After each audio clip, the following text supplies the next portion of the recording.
Hi, welcome back to Gridiron TV. I'm now pleased to be joined by Pete Laird, who's the head coach of the Edinburgh Napier Knights. Pete, you're showcasing the event. We're playing for this magnificent trophy. What made you turn the event into such a big event?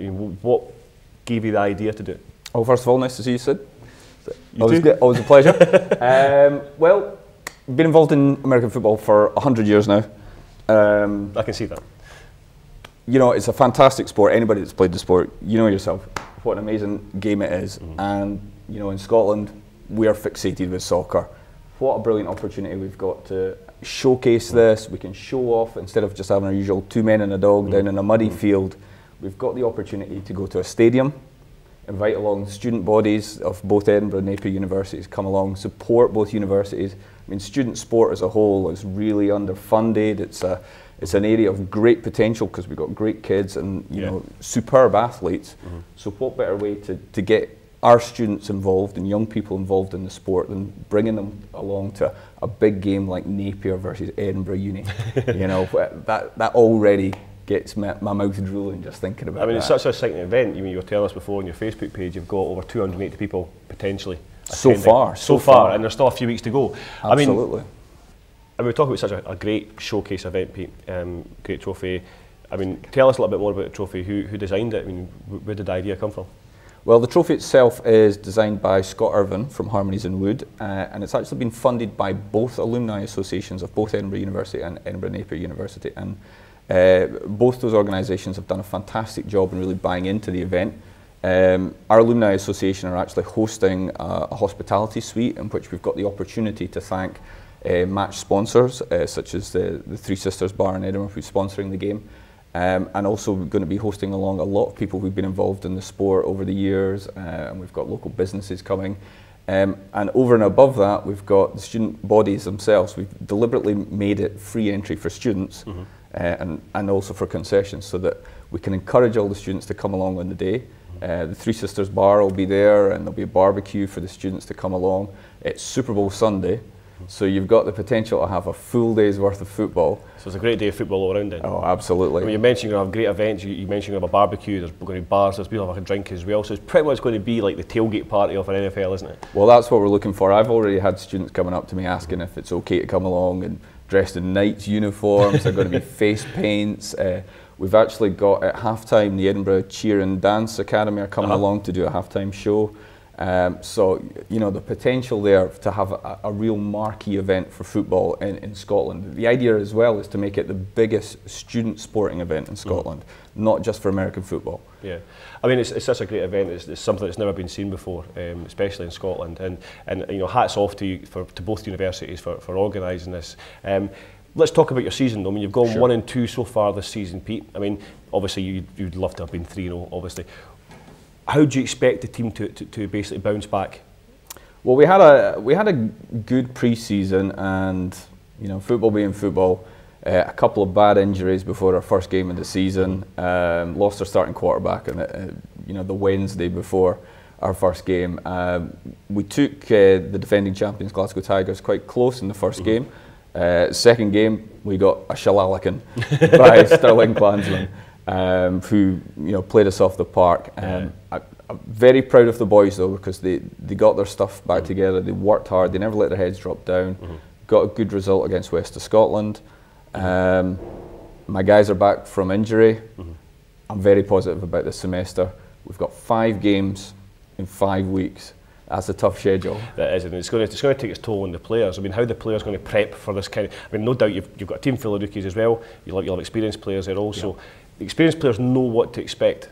Have you warned the rookies what to expect from 5 weeks of solid football? Yeah, it's going to be tough. And with uni ball, what you do need is strength in numbers. You do need that big squad, and it's true for all football games. With senior ball, you've got that longer season. Uni ball, very shortened season. A big squad really helps you. We've got a medium-sized squad. I'm very pleased with some of the rookies that have come through. The coaching staff have done a fantastic job in getting them ready. Yeah, we've got some experienced players. Obviously, we've got Jamie Charles, Andy McIver, and Dominic Wiese from East Kilbride Pirates who play with the team. We've got another couple of lads who are from the Highland Wildcats. So those types of players, whilst they're useful and they've got some leadership, we still need the pure rookies to step up. I suppose it's like you need the new blood to basically grow the sport as a whole. I mean, look on last season when you played the Predators last year, you won. Obviously, I wasn't too clear on what the score was for last year. I'm sure you'll enlighten me on that. 20-6. 20-6. So there you go. 20-6. I'm sure Stewart will be happy with that one. Yeah. You kindly reminded him. Do you expect a tougher opponent this year round? Well, I mean, with any game against your rivals, your crosstown rivals, it's going to be tough because emotions come into play. People are going to be motivated. People are going to be really tense about the game. It's always going to be a hard game. We've got a game against them on the 29th at their patch, on their mud patch. As opposed to your fancy stadium. So, the ground underfoot always plays a factor. The weather in Scotland always plays a factor. It can be a great leveller. Well, of course, there have been games called off this season already because of the bad weather, isn't it? It's been a nightmare for the league, Yeah, so in fact, this is a rescheduled game because of that. So we'll wait and see. Obviously, we know both teams quite well. We've looked at each other on film. We'll be overcoached to make sure that we're ready for one another on the day. Pete, you've been in the game a long time now. I mean, you know what it's about. Uniball, senior ball. Do you think Uniball is going to become bigger than senior ball in the near future? Well, I mean, both are very different. Both have their advantages. Clearly, you get the bigger, stronger athletes in senior ball. What I love personally about Uniball is that challenge of turning around new athletes into a new team every season. You've got such a high turnover, and it's a real challenge for the coaches that are involved. But I love it. I love it. That's the bit that I love the best. And it's being able to teach the sport and getting these guys excited and enjoying the sport, and then hopefully when they come out of Uniball, get involved in senior football. We've got, our league has almost 70 teams in it now. Yeah. Those teams are growing. We've got some massive programs down south. The big universities like Plymouth and Hertfordshire and Birmingham. I mean, they are juggernauts of programs.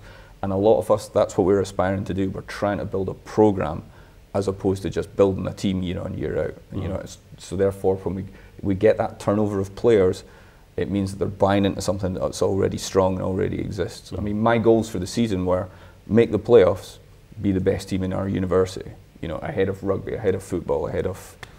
I mean, it's always a challenge will come up against the big sports in the UK. I mean, American football is pretty much down the pecking order when it comes to the likes of soccer, rugby, as you mentioned, cricket, that kind of stuff. So it's always a big influence. Stuart Adams said earlier on the show, it was all about trying to get the guys from sports like rugby, try and get them to try something different for a change. Have you found that quite easy in your university, or has that been quite a challenge for you? Well, what we found, we were quite successful last year, and almost that success helps build interest in the program. We get students coming to us who want to play football. Yes, we get guys recruited away from rugby, and we'll get people who just want to try American football for the first time. But we've had over 180 players come through our practices this year alone. Some stick, some don't, some can't take the hits, some love it.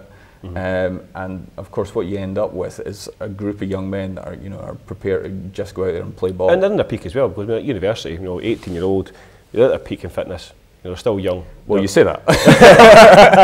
Well, I assume. Well, one of the things that we could do, obviously, these guys are, they are young athletes, but they need to learn to train. They need to learn to hit the gym. They need to learn how to go and do speed work. Over and above that, they have to learn the playbook and the rules of the game. So it can be a tough ask for them, but my hat's off to the guys for really dedicating themselves to it. I mean, that must be a challenge every year, though, when you're saying you get this turnaround, you get guys coming from America going around. So it's just like you stop and it's like restart again. That must be a tough challenge for you as a coach. Well, I have to say, one of the things that we're finding happening is we're now beginning to see guys coming into the university who have played a bit, whether it's flag or whether it's, they've played a bit of youth football. We're also getting, universities, we track students from all over the world, and of course, you can pick up guys from Germany. Stuart will be delighted to know we've got a great bunch of German lads this year who are, so who's this juggernaut you've got this season? That's for Stuart to find out on Varsity Day itself. I mean, go back to the Varsity game, Pete. I mean, you mentioned to me earlier on Facebook you've got over 280 potential people so far come to the game. So far, yeah. If people want to get tickets, how do they go about getting tickets for the match? Well, we're just going to pay at the gate. It's £2 for adults. It's free gate for students and concessions. If you're a student, you just bring your student card along and you just get straight in. As I say, there's 2 bars and a barbecue, cheerleaders, rock band, you name it. It's all singing, all dancing. It's going to be a fantastic day out for everybody. It's a great day of football. It's going to, after the game's over, it's Super Bowl Sunday. The Napier Knights are hosting our Super Bowl party at our sponsors bar, the Three Sisters. If you buy a game day program on the day, you can take that along to our event. You get £1 off on the door for our Super Bowl party. Excellent. And how much to get into a Super Bowl party? £3. £3 to get into Super Bowl party. So that's pretty good. So it's value for money for a whole day's event, obviously. Well, obviously, Pete, I'll be there for not only the Gridiron TV, who will be helping present the show at the stadium, but also as a football fan. I've known you for many years. I've known Stewart Adams for a few years as well, and I wish both of you all the very best for the up-and-coming game. Well, that's great, and I look forward to seeing you there and Gridiron TV as well, and thanks for having us, and I'll see you in red and black on the day. Thanks very much, Pete. I don't go away. Gridiron TV will be right back, where we'll be speaking to Steve Quinn from the Football University.